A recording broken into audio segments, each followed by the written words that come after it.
Hello दोस्तों, आप सभी का स्वागत करते हैं आपके अपने YouTube channel study with Sujeet में।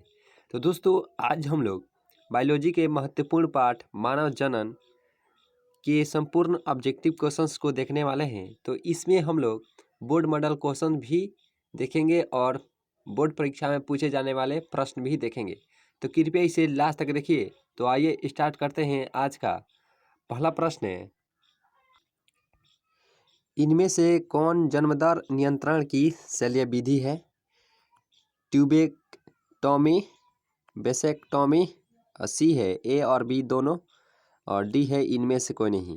तो इसका राइट आंसर है सी, ए और बी दोनों, यानी कि ट्यूबेक्टोमी और वेसेक्टोमी, यानी कि ए और बी दोनों सही है, यानी कि ऑप्शन नंबर सी सही है। आइए नेक्स्ट प्रश्न को जानते हैं कि इनमें से कौन साइकोटोरिस का समजात अंग है? योनि, लिंग, सी है ए और बी दोनों, और डी है इनमें से कोई नहीं। तो इसका राइट आंसर है बी, यानी कि लिंग होता है समजात अंग।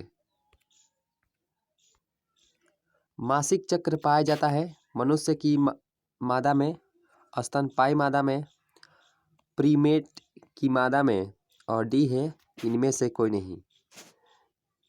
तो 3 का राइट आंसर है सी, प्रीमेट की मादा में मासिक चक्र पाया जाता है, यानी कि सी इसका राइट आंसर है। तो आइए 4 नंबर प्रश्न को देखते हैं कि इनमें से किन का स्वर उच्च पिच स्वरमान का होता है? पुरुष, स्त्री, किन्नर यानी कि हिजड़ा, और डी है इनमें से कोई नहीं। तो 4 का राइट आंसर है बी, स्त्री का। 5वां प्रश्न है कि मानव स्त्रियों में अंडे का निर्माण होता है? ए गर्भाशय में, बी ओवेरियन फॉलिकल में, सी है फैलोपियन नली में, डी है इनमें से कोई नहीं। तो 5 का राइट आंसर है बी, ओवेरियन फॉलिकल में। तो आइए 6 नंबर प्रश्न को देखते हैं कि शुक्राणु जनन का नियंत्रण किसके द्वारा होता है?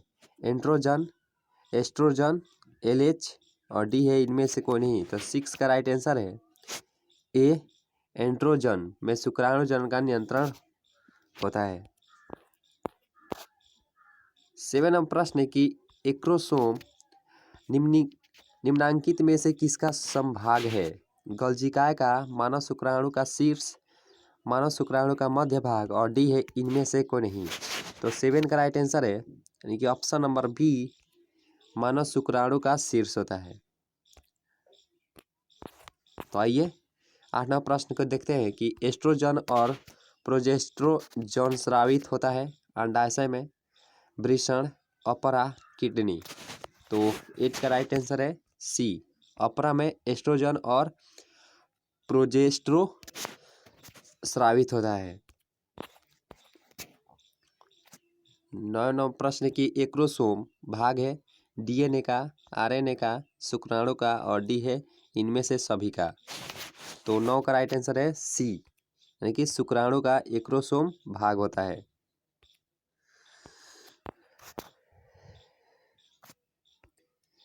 ग्रीवा यानी कि सर्विक्स किस में पाया जाता है? ब्रिक में, फैलोपियन ट्यूब में, गर्भाशय के बॉडी एवं योनि के बीच में, और ये एपिडिमिस में। तो 10 का राइट आंसर है ऑप्शन नंबर सी, गर्भाशय के बॉडी एवं योनि के बीच में ग्रीवा पाया जाता है। ये 11 नंबर प्रश्न है कि एस्ट्रोजोन का श्रवण किसमें होता है? कॉपर्स ल्यूटियम, ओवरी के जर्मिनल इपिथेलियम, और सी है प्यूटरी ग्रंथि, और डी है मेम्ब्रेन्स ग्रेनुलोसा। तो 11 का राइट आंसर है बी, ओवरी के जर्मिनल एपिथेलियम में, जो कि एस्ट्रोजन का श्रवण होता है। 12 नंबर प्रश्न है कि क्लीवेज के लिए क्या सही है? भ्रूण का आकार बढ़ता है, कोशिका का आकार घटता है, सी कोशिका का आकार बढ़ता है, और डी है भ्रूण का आकार घटता है। तो 12 का राइट आंसर है ऑप्शन नंबर बी, कोशिका का आकार घटता है। 13 नंबर प्रश्न है कि मानव मादा के भ्रूण में किस अवधि के लिए कौन सा सही कथन है? मेरोब्लास्टिक, होलोब्लास्टिक, डिप्लोब्लास्टिक, और डी है होलोब्लास्टिक एवं समान। तो 13 का राइट आंसर है ऑप्शन नंबर डी, होलोब्लास्टिक एवं समान, यानी डी इसका राइट आंसर है। 14वां प्रश्न है कि निम्नांकित में मासिक चक्र अवधि के लिए कौन सा सही कथन है?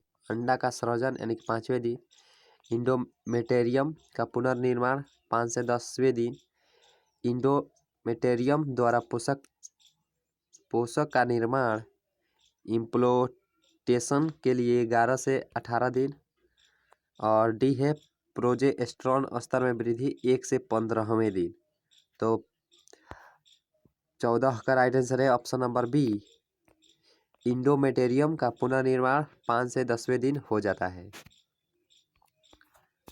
तो आइए 15वां प्रश्न को जानते हैं कि सर्टोली सेल्स का निर्माण नियंत्रण प्यूटरी के किस हार्मोन द्वारा होता है? जीएच, प्रोलैक्टिन, एलएच, और डी है एफएसएच।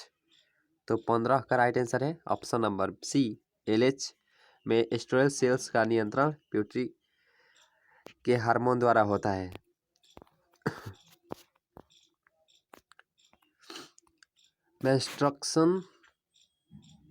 मेंस्ट्रुएशन का तत्काल कारण किस हार्मोन की वापसी है? एफएसएच से आरएच, और जी है प्रोजेस्टेरॉन, और डी है एस्ट्रोजन। तो 16 का राइट आंसर है ऑप्शन नंबर सी, प्रोजेस्टेरॉन। शुक्राणु का अक्षीय तंतु किससे बना होता है? समीपस्थ वर्तुलिका, बी दूरस्थ वर्तुलिका, सी माइटोकॉन्ड्रिया, और डी है केंद्रक। तो 17 का राइट आंसर है ऑप्शन नंबर बी, दूरस्थ वर्तुलिका। 18वां प्रश्न है कि मानव में किस तरह का प्लासेंटा पाया जाता है? क्रोनिक, हीमोकोरियल, मेटाडिस्कोडियल, और डी है इनमें से सभी। तो 18 का राइट आंसर है ऑप्शन नंबर डी, कि यह तीनों सही है। मानव में क्रोनिक, हीमोकोरियल, मेटाडिस्कोइडल यानी कि तीनों पाए जाते हैं। ऑप्शन नंबर डी इसका राइट आंसर है। किसकी अनुपस्थिति में निषेचन सही नहीं हो सकता? किसकी अनुपस्थिति में निषेचन नहीं हो सकता? सोडियम, पोटेशियम, कैल्शियम और लोहा। तो 19 का राइट आंसर है ऑप्शन नंबर सी, कैल्शियम में की उपस्थिति में निषेचन नहीं हो सकता है। 20वां प्रश्न है कि जन्म के बाद माता से प्रथम दुग्ध स्रवण को क्लोस्ट्रम कहते हैं। इसमें निहित होता है आईजीए, आईजीडी, आईजीई और आईजीजी। तो 20 का राइट आंसर है ऑप्शन नंबर ए, आईजीए। 21वां प्रश्न है कि प्रोस्टेट कैंसर के लिए प्रयुक्त प्रतीक एंजाइम क्लिनिकल जांच में के 4 कौन सा है? इमाइलेज, क्षारीय फॉस्फेटेस, वाईजीटी पेस, और डी है अम्लीय फास्फेटेस। तो किसका राइट आंसर है ऑप्शन नंबर बी, क्षारीय फास्फेटेस। आइए 22वां प्रश्न को देखते हैं कि पार्टूरिशन के लिए संकेत सिग्नल यानी कहाँ से शुरू होता है? प्लासेंटा तथा पूर्ण विकसित गर्भाशय शिशु माता के प्यूटरी से स्रावित ऑक्सीटोसिन द्वारा, और डी है पूर्ण विकसित गर्भाशय शिशु द्वारा। तो इसका भी राइट आंसर है ऑप्शन नंबर बी, प्लासेंटा तथा पूर्ण विकसित गर्भाशय शिशु के द्वारा।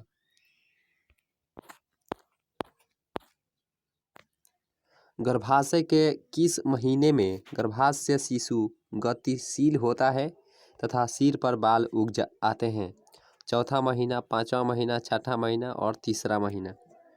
तो 23 का राइट आंसर है ऑप्शन नंबर बी, 5वां महीना में शिशु यानी कि गर्भाशय में जो बच्चा रहता है 5वें महीने में उसके सिर पर बाल उग आते हैं। ये ऑप्शन नंबर बी इसका राइट आंसर है। 24वां प्रश्न है कि अंडाशय के नज़दीक का फैलोपियन ट्यूब का भाग है इस्थमस, इम्फंडिबुलम, ग्रीवा, एम्पुला। तो 24 का राइट आंसर है option number A isthmus. 25 number प्रश्न है किसी मादा में ब्लास्टोसाइट के लिए क्या सही है? या इम्प्लांटेशन से पहले प्लासेंटा बनता है, बी है अंडोत्सर्जन के 3 दिन बाद इम्प्लांटेड होता है, सी इम्प्लांटेशन के बाद गर्भाशय की दीवार से पोषक पदार्थ लेता है, और डी है इम्प्लांटेशन के साथ ट्रोफोब्लास्ट कोशिका द्वारा इम्प्लांटेड होता है। तो 25 का राइट आंसर है ऑप्शन नंबर डी इम्प्लांटेशन के साथ ट्रोफोब्लास्ट कोशिका द्वारा इम्प्लांटेड होता है, यानी कि ऑप्शन नंबर डी इसका राइट आंसर है 25 का। यानी किसी मादा में ब्लास्टिक के लिए क्या सही है? ऑप्शन नंबर डी इसका राइट आंसर है। 26वां प्रश्न कि किसी श्रवण के फ्रक्टोज, कैल्शियम एवं एंजाइम्स सबसे अधिक पाया जाता है नर सहायक ग्रंथि में, यकृत, यज्ञाशय और लार ग्रंथि में। तो 26 का राइट आंसर है ऑप्शन नंबर ए नर सहायक ग्रंथि में पाया जाता है। नर युग्मक तथा मादा युग्मक के संयोजन से क्या बनता है? संयोजन मादा युग्मक और नर युग्मक के संयोजन से क्या बनता है? अंडाणु, शुक्राणु, वीर्य और युग्मनज। तो 27 का राइट आंसर है ऑप्शन नंबर डी युग्मनज बनता है। निम्नलिखित में कौन एक पुरुष में पाया जाता है? गर्भाशय, भग, लेबियो और कॉपर ग्रंथि। Labia majora. तो 28 का राइट आंसर है ऑप्शन नंबर डी कॉपर ग्रंथि, जो कि ओनली पुरुष में पाया जाता है। नर हार्मोन की उत्पत्ति कहाँ से होती है? अंडाशय, वृषण, यकृत, अमाशय से। तो इसका राइट आंसर है ऑप्शन नंबर बी वृषण से नर हार्मोन का उत्पत्ति होता है। स्टोली कोशिकाएं पाई जाती है वृषण में, गर्भाशय में, अंडाशय में, यकृत में। तो 30 का राइट आंसर है ऑप्शन नंबर ए वृषण में स्टोली कोशिकाएं पाई जाती है। 31वां प्रश्न है एक्रोसोम इनमें से किसका समभाग है? मानव शुक्राणु के सिर का, मानव शुक्राणु के मध्य भाग का, प्रारंभिक डिंबाणुजनक कोशिकाओं का, और डी है ब्लास्टोसिस्ट का। तो 31 का राइट आंसर है ऑप्शन नंबर ए मानव शुक्राणु के सिर का एक्रोसोम भाग होता है। 32वां प्रश्न की एक स्वस्थ महिला के पूरे जीवन काल में उत्पन्न कुल अंडों की संख्या होती है 4440 और 365। तो 32 का right answer option number B 400 होती है। गर्भाशय में कॉपर टी के एक प्रभावी एवं अंतःगर्भाशयी युक्ति होने का कारण है। शुक्राणुओं के निषेचन क्षमता में कमी, गर्भाशय में कॉपर आयन मोचित होने के कारण शुक्राणुओं के भक्षकाणु क्रिया में वृद्धि, सी है शुक्राणुओं की गतिशील में कमी, और डी है इनमें से कोई नहीं। तो ऑप्शन नंबर डी इसका राइट आंसर है, यानी कि इनमें से कोई नहीं होगा। तो इसका राइट आंसर है ऑप्शन नंबर डी, यानी कि 33 का राइट आंसर है ऑप्शन नंबर डी, इनमें से कोई नहीं। 34वां प्रश्न है कि ऑस्ट्रेलिया के शिशुधानी प्राणियों के अनुकूली विकिरण इनमें से किसका उदाहरण है? अपसारी क्रम विकास का, अभिसारी क्रम विकास का, सॉल्टेशन, और डी है इनमें से कोई नहीं। तो इसका भी राइट आंसर है ऑप्शन नंबर ए अपसारी क्रम विकास का। तो दोस्तों आज का महत्वपूर्ण सेशन यहीं पे ख़त्म करते हैं। तो अगर वीडियो अच्छी लगी है तो लाइक करें, और इस चैनल से नए जुड़े हो तो चैनल को सब्सक्राइब करें, और इस वीडियो को अधिक से अधिक अपने दोस्तों के पास शेयर जरूर करें। तो thanks for watching this video. मिलते हैं नेक्स्ट वीडियो में।